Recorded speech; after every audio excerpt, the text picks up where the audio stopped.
7 steps to flipping MLS deal. Okay, MLS deals. This is amazing source of traffic and deals. Stay tuned.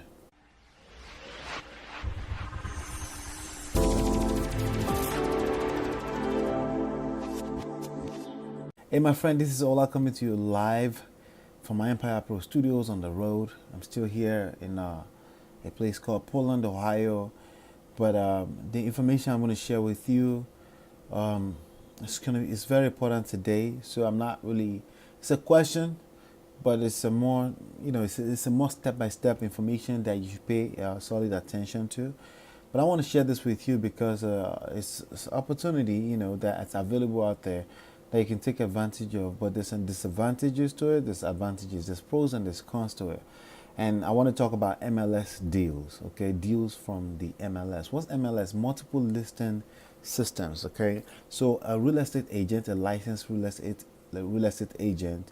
One of the unique things that they have access to is something called the multiple listing system, and that's the central standard hub where all real estate agents list properties for sales, and they can essentially go in there and sell any property for sale. Okay, so it's a central hub and is the most valid and standard way to look at what properties are actually selling for. Now, these days there are many opportunities to tap into the MLS without necessarily becoming licensed, but it's still a invaluable resource. But today I want to talk to you about the 7 steps to flipping MLS deals. Okay, the MLS deals mean properties that are listed by real estate agents.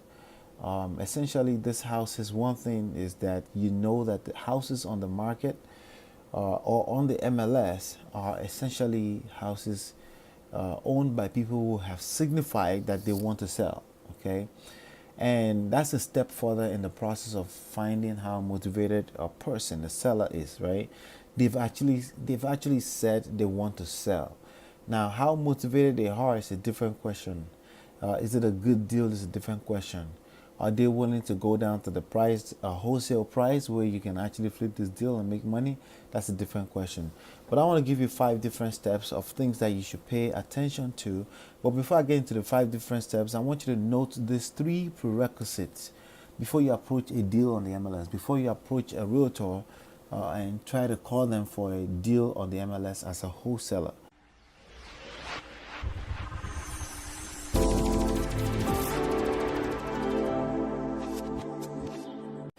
I want you to know that a good relationship, okay, first thing, 3 prerequisites, right?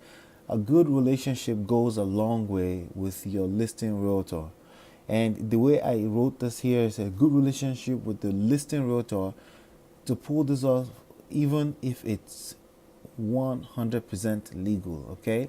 So even if it's 100% legal, doesn't mean you can pull it off. The fact that you're a wholesaler, or somebody who is a creative real estate investor, there's a lot of realtors that will still frown at that, and they're not interested in working with creative real estate investor.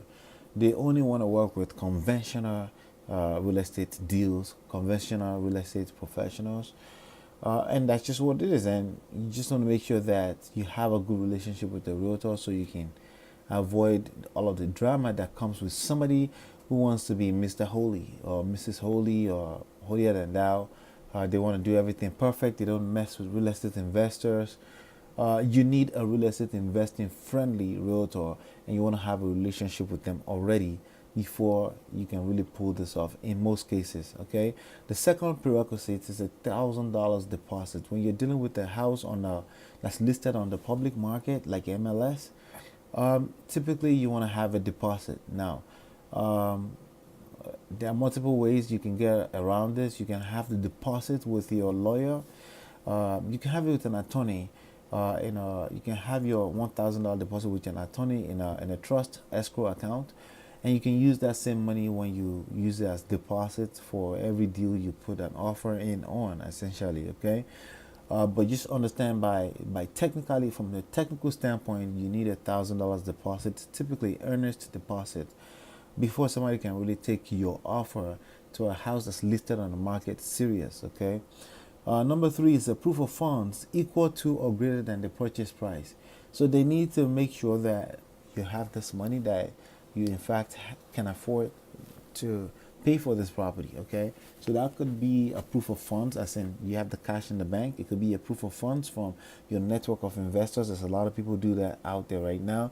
Or it could be a pre-qualification letter from your mortgage company, a pre-approval of sorts. Okay, so those are the three things that you should know, that you should have in place.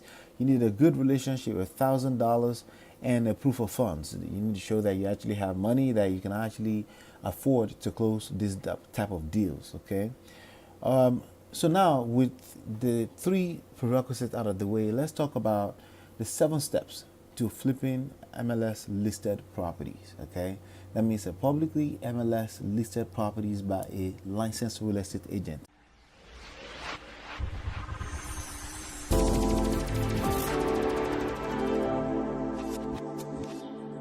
Step 1, you want to do a preliminary digital screening of the property with comps. Okay, I can't tell you how important this is. You need to make sure that this number passes for your kind of numbers. Okay, this property passes your numbers. Okay, so your maximum allowable offer should be 65% of after repair value minus the repair cost estimate of a property. Okay, so the first step there is to know what the after repair value of a property is, and the way you know that is by pulling up some comps. And you can do all of this stuff from your computer without calling the agent yet. Without doing, you can do a little bit of a homework, in addition to the fact that hopefully you know a little bit about the neighborhood, right? Hopefully maybe a little bit. But how you get to know neighborhoods is by looking at comps. Okay, but bottom line is that you want to do a digital screening, okay, of the property with comparables, with comps, comparable sales. I don't care about comparable listings. We need to see solds in the last 3 to 6 months within a mileage of 1 mile radius, okay, from the subject property. You need to do that, and you should do all that before you make a call out to a realtor. Okay, so that's step 1. Step 2, okay, call the agent and book an appointment to see. After the house has passed your digital screening and you say, hey, this house looks good, I've done the comparables compared to the asking price that's listed on the market. It looks like there's some room where you can make something happen as far as from a wholesaler standpoint. 65% of the after repair value, right? So step 2 is to call the agent and you book an appointment to see the property. Okay, so every step through this process is a pre-qualification process, okay, to help you save yourself some time so you don't waste your time on the wrong house, on the wrong deal. Okay, step 3, after you book, if somebody can't book an appointment with you, right, let's go back to step 2 for a second here. They can't book an appointment with you, then there's a chance that you should move on and go keep looking for other properties. Okay, any of these things is just an additional way for you to save time, so you can put forward more time to a house that's actually worth it, to a house that's actually worth your energy. Okay, but let's say you pass that step 2, right? You finally find an agent. You pass step 1, step 2, an agent that's willing to show you a property, right? Then the next step is to go and see the property at the scheduled time. Show up on time, because again, relationships is everything in this business, and you don't want to start off by showing up late to an appointment. Okay, show up on time. Don't show up at 5 minutes before. Don't show up 15 minutes after. Show up on time. On time means 10 minutes. You're ready there. You're sitting in your car. You're ready for this person to show up. It should not be your fault if the appointment did not happen. It should never be your fault. You should maintain a good reputation in this game. Okay, so if the agent shows up and you show up on time, then you've passed the test. The whole scenario is passing step number 3. The next step is step number 4. You want to create a preliminary repair estimate. So there are a lot of resources online where you can find out how to create preliminary repair estimates. How I create mine is I look for the price of kitchen, a brand new kitchen, a brand new bathroom. Okay, then the cost per square footage of painting and carpeting. Okay, These are the kind of work that you should be concerned about, okay? Everything else is extra, but if you can make an estimate off of how much does a brand new kitchen in that neighborhood cost, how much does a brand new bathroom in that neighborhood cost, right? Based on the number of bathrooms in that house, right? And then the square footage, and then painting and carpeting, right? If you can do a really good estimate based on those four things, you can come up with a good sizable estimate, okay? And it doesn't have to be perfect. You just need to be able to come up with something for your numbers to work with, okay? So when you're at the property, you're doing that estimate because you're going to use that estimate in your offer, okay? Because remember, the offer is 65% of after repair value minus the repair cost estimate, okay? So already on the phone, when you're talking to the agent, they kind of like, hopefully you've taken the idea how much work does the house need, and hopefully they've given you some kind of number. But when you're there, do some estimate and then come up with a number. The number, don't worry, is subjective, okay? It's subjective, is your opinion. The opinion will get better with time. It gets better as you continue to see more properties, okay? But you need to start from somewhere. And if you start with what I just shown you, you're like way light years ahead of most people, okay? So what did I say? Square footage, carpeting, and painting. How much does a kitchen cost? How many bathrooms? How much does one bathroom? Times the number of bathroom cost. And you can come up with a solid estimate. A gutted work should not be less than $70,000 in an inner city house, okay? It depends on what kind of neighborhoods, right? But these are some of the things you want to pay attention to. You can watch this video up to 3, 4, 5 times to grasp the full concept of what I'm saying, okay? It's okay. If I were you, I would watch it a 4th, 5th time, okay? So if the house, obviously you're now deep in this already. By the time you're doing all this, you should have known already that this is potentially a good situation. If not, you should be able to detect in step 2 and 3 if this house is not worth your time. So right now, let's go on to step number 5.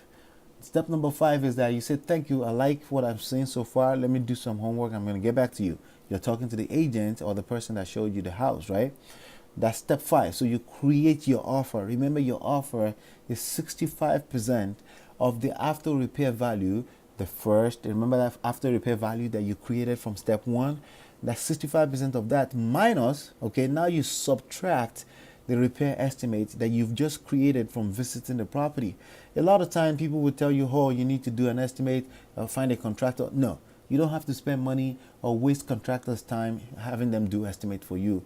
It's not cool, especially if you don't have any intention of using them. If you're a wholesaler, you're not going to use them, so don't do that, okay? Create an estimate and then use that in creating an offer, okay? So 65% of ARV, after repair value, minus the repair estimate, okay?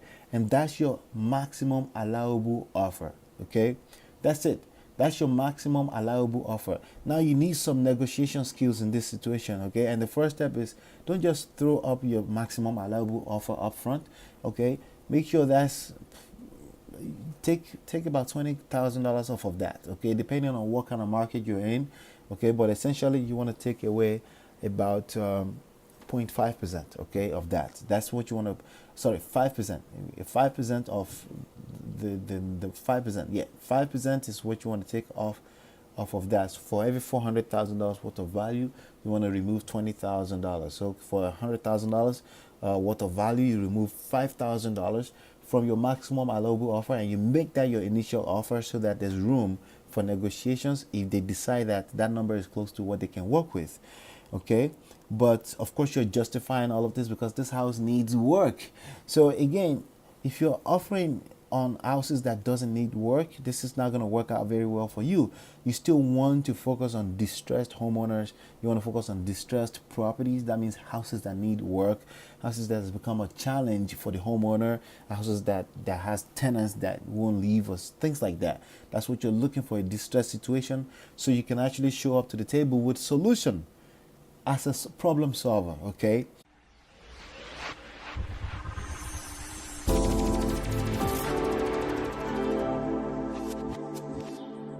So step number 6, if you created an offer in step 5, you successfully created an offer.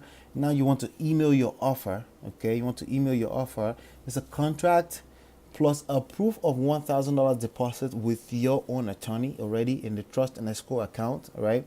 And a proof of funds, okay? Some kind of pre-approval letter. Maybe if you're using a mortgage, you need those three things in your offer, and you need to email that. Email is perfectly fine. If you have an agent that can't deal with email, they need a fax, it's probably a waste of your time. Don't worry about them. But send an email to them with your offer, okay? That's step 6. And step 7 is the easiest part, okay? That's the easiest part of it all. It's wait for a response, okay? After 2 to 3 days, you don't get a response. You make a follow-up call, say, hey, I sent in an offer. What do you think, okay? And you put an offer and you just wait for a response. If a good response comes back, you negotiate back and forth. Remember, you had that 5% room, right? You have that 5% room for negotiation. You can come up 5%. If you're in a $400,000 home, you can come up $20,000. $100,000 home, you can come up $5,000, and you still have room to be able to pick up a property that you can successfully wholesale. Okay, so again, you put an offer in on this property, you can afford it. Again, when you're approaching an MLS deal, you can't say no money down. No, that doesn't work with MLS deals, especially if you don't have relationship with the realtor. It's just not going to work, okay? They're going to take you as not serious, okay? Now, sometimes your offer may look not serious as a wholesaler. That's okay, okay? You know your numbers, and the fact that you know your numbers is attractive enough. And if it's not a fit, if a house is not a fit for you, they will help you. They will say, hey, I know what you're looking for. I will let you know when I have houses like that on the market. So they will help you if the house is just not a fit, but a good realtor will say, let me take your number. If I find something that fits your criteria, I'll let you know. All right, so I have a thing that I wrote here. So if offer is accepted, market to your private list. Once your offer is accepted, remember there's time that you need for inspections and things like that. Do your due diligence, title work. You have this time in between. If you created a very good offer that was accepted, then you should be able to find an end buyer that will buy the deal very fast. Okay, so what you want to do is you want to market that to your private list of cash buyers. Again, you need to be able to build a cash buyers list, and you can use online marketing to build a healthy cash buyers list. That's something I cover extensively in my book, Empire Lifestyle Secrets. You can download the book at myempirepro.com or use the link in the description. Okay, so make sure you have, so you want to essentially market this list to your, you want to market the deal at 75% of after repair value minus the repair estimate. You want to market that to your list, your private subscriber list of cash buyers. Okay, and if the deal is attractive enough, they will pick it up. If the deal is such a bad deal, then you can kill the deal using inspection. There's going to be enough stuff in the inspections that can kill the deal, okay? Or even appraiser that can kill the deal. So you can essentially back out, for multiple arrays of reasons, and legally and legitimately reasons that's there, that the only thing this house will be good for is if you were wholesaling and flipping it so someone can fix and flip. So there'll be more than enough reasons where you can back out, okay? So you don't have to feel obligated that, you don't have to buy this house. No, the only reason why you're purchasing this house is because you will secure a cash buyer in your private list of subscribers of cash buyers that will actually want. So you have intentions to purchase, because that's how you make money.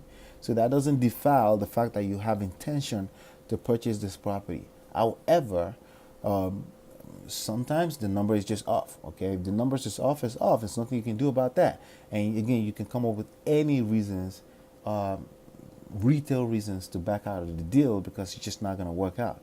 But if you do this enough time, you will find very good deals and you can close deals. Just the only thing is that it will take $1,000 and your money sitting in an escrow account so you can make this type of offers. Okay, and depending on what kind of state you are in, there may be a few other restrictions, but this is basically the major things you should worry about that I've just shared with you in these 7 steps. Okay, the other thing here is when you find a cash buyer that's interested in this deal, usually because the numbers is that good, you essentially, of course, you're gonna have to be, again, this is why you need a relationship.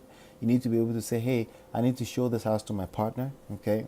And you need to take them by the property, and the agent needs to be able to cooperate. If they cannot cooperate with you, you have a problem. This is where you need that relationship, okay? But nobody's gonna pay for a house that they want to see, right? So if they want to see, eventually, if you do enough of this, your relationships will be good enough with the cash buyers too, and they may not even want to see. The numbers are good enough. They trust you because you have a good reputation in the marketplace. But essentially, what you want is you want to collect $3,000. Okay, if somebody's interested in the property, you want to collect a $3,000 deposit, non-refundable deposit, because you don't want them to waste your time. Because again, it's such a good deal. You've secured such a fantastic deal, so it'll be worth their time. They're willing, they're open to, yeah, $3,000 deposit, because they're sure they're gonna buy this house, and a lot of time cash. Okay, they're gonna pay cash for this house, but $3,000 non-refundable deposit, because if they decide that they want to back out of the house, back out of the deal, then you keep that $3,000, right? And you give $1,000. You too, you can back out of the deal, but you can leave $1,000 for the original seller, and that's how you do it. And you still made $2,000 from that situation. Okay, but this is how you work a flip. A wholesale deal from an MLS standpoint. You still have your money kind of hanging, but you can do it with a good relationship, and you're still going to close a lot of deals, which is what everybody is looking for. It's a win-win-win for everybody when it works out. If it doesn't work out, the only person that's losing out a little bit is maybe a cash buyer that didn't do their proper due diligence. And that's very rarely, okay, that will happen. Before they put $3,000 down, it must have been you negotiated such a good deal. They know the neighborhood, it makes sense, and they're willing to do that, okay? So facilitate closing using available wholesaling closing strategies recommended in your local market, because again, this is from state to state, things can be different, so that's your responsibility to facilitate that. Okay, and I want you to note that an end buyer, a cash buyer with conventional mortgage financing, will create additional restrictions, difficulties for double or simultaneous closings. So again, this is the kind of stuff you want to seek out your local investors in your local area to find out how it's done in your state. That's why you want to join your local associations, okay, to see what's going on. But really, your job is really marketing here, negotiation skills, okay, and it's a numbers game, okay. Your marketing skills in terms of building a cash buyers list, okay. You can join your local associations, but there's usually one or two in the room, okay, so it's not a lot. But if you learn how to build a list of cash buyers online, then you can absolutely build a list of cash buyers and have your own private network or people to partner with you to pick up these MLS deals, okay, and for $3,000 non-refundable deposit, and do it successfully and legally, okay. So I want you to consult with your local real estate investing friendly attorney at your local REA, okay. That's the best way to do this. Consult with them and see what you can come up with, okay. And but the 7 steps I share with you is very simple, and the most important part about it is don't waste your time, don't waste other people's time. You can do a lot of pre-screening. You can do a lot of screening, digital screening of these houses on the internet before you go waste somebody else's time. You can check comps, okay, and you can do repair estimates right from your computer. But you can actually Google some estimates from Home Depot, and you go with that number, okay. You go with that number, and everything will work out, okay. But you need a lot of confidence, and everything is at your fingertips. But you need confidence, okay? You need confidence. You need to be confident, and just realize that nobody is losing anything, okay? You're actually doing a lot of work of due diligence for your investors, and you're helping somebody get rid of a house that's in distress, okay? So you're always showing up as a problem solver. If you know that you're always showing up as a problem solver, then it's a wrap. Then you control the game, okay? And everybody becomes your BITCH in the game, and you can run the game as you want, okay? And that's what you want. You want that reputation where everybody knows you're a professional and you come to the game like a player, okay? So hopefully that was good for you. Now, the major part of everything I share with you is building your buyers list, okay? And the best way, in my opinion, to do that, second to going to join a local real estate association, which is a slow and can be a painful process, the most easiest way to do that is to learn online marketing, okay? And that's something I cover extensively in my book, Empire Lifestyle Secrets. So you can download it at myempirepro.com, okay? Or you can click on the link in the description box below. And if you like this video, share it, like it, okay? Comment below if you have any questions, if you have any comment whatsoever or your questions. Comment below. Hopefully you've been enlightened and educated, and I will see you on the next one, and peace.